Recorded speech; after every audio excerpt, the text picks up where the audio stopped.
What's going on, guys? Marvin here. Welcome back to another video. So I have showed you guys two different ways to find wholesale suppliers for your Amazon business. And depending on when you're watching this, I might have a few more videos up showing you different ways to find even more wholesale suppliers. So naturally, you're going to run into good suppliers and bad suppliers and suppliers that you just need to stay away from. That's what this video is intended for, because now that you're contacting suppliers, you're gonna run into those that you may want to avoid or just be cautious about. So I'm gonna give you 3 different suppliers you may run into and what you need to know about them, and then you can make the decision if you want to still pursue them or not. All right, so the first one is a generic supplier. They have just generic products with no brand names. They have no brand presence on Amazon. Their products are very low selling or not on Amazon at all. You're gonna run into a lot of these suppliers.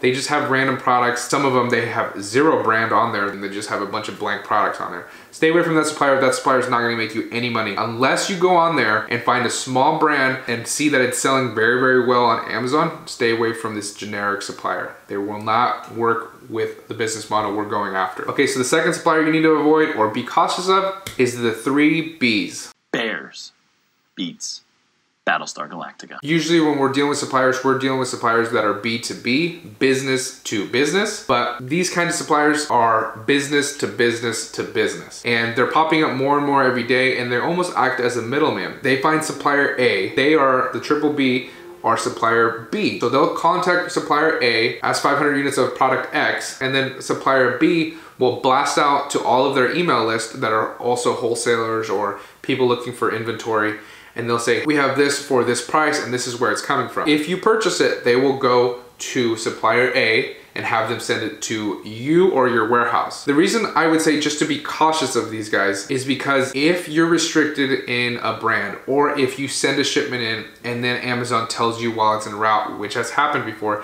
that you were restricted, they will not cover you, they will not refund your money. So now you're out all that money and you're still restricted, so you can't even sell it. We do not get ungated with invoices from these suppliers, the business to business to business. Especially if you're new and you are gated in a lot of categories, I would not take the risk of investing your initial capital with a supplier like this. Look for authorized suppliers. That's where you're gonna have a level of protection because they are authorized. Like I said, these are popping up more and more and more every day. Some look a little more legitimate than others. I have ran into one that was, in the very beginning, I actually signed up with one, never bought from them, but they had a very legitimate website. I talked on the phone with them and I was a little confused to what they were in the beginning.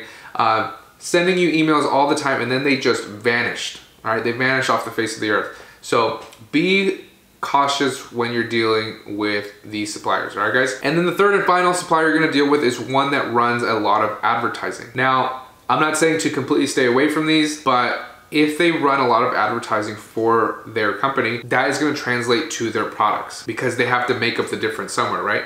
So the more advertisement they run, the higher their products are gonna cost. That is why most of the time you want to avoid somebody that does a lot of advertising. All of my suppliers run 0 advertising, and that is what I suggest you guys look for. Somebody that runs no advertising, somebody that doesn't really have a presence on Google, somebody that's not ranked on Google, okay? Somebody that doesn't even have a website or a very old website. So keep in mind, the more they advertise, the higher their prices are gonna be. Now this isn't the case all the time, and this isn't the case with all of their inventory, but most of the time it is. Okay, so just be aware of that when you're asking them for a list. In the beginning, I actually did reach out to a supplier that advertised a lot. Found one product that I made a little bit of money, but it wasn't worth it, and that was the last product I was ever able to find that had any sort of margin for me to want to invest in. All right, so you will definitely run into all of these suppliers at one point or another if you're really putting the time in to look for these suppliers. So just be cautious of them, use a good level of judgment, and then decide which route you want to go. Again, if you don't know how to find suppliers, just go onto my channel. I have a playlist that shows you how to find suppliers, a bunch of different methods that nobody else is showing. So just take advantage of those, start looking for suppliers, start reaching out to them, and then you can start building from there. All right, guys, that's the end of the video. Hopefully you guys learned something, and I will see all of you in that next video.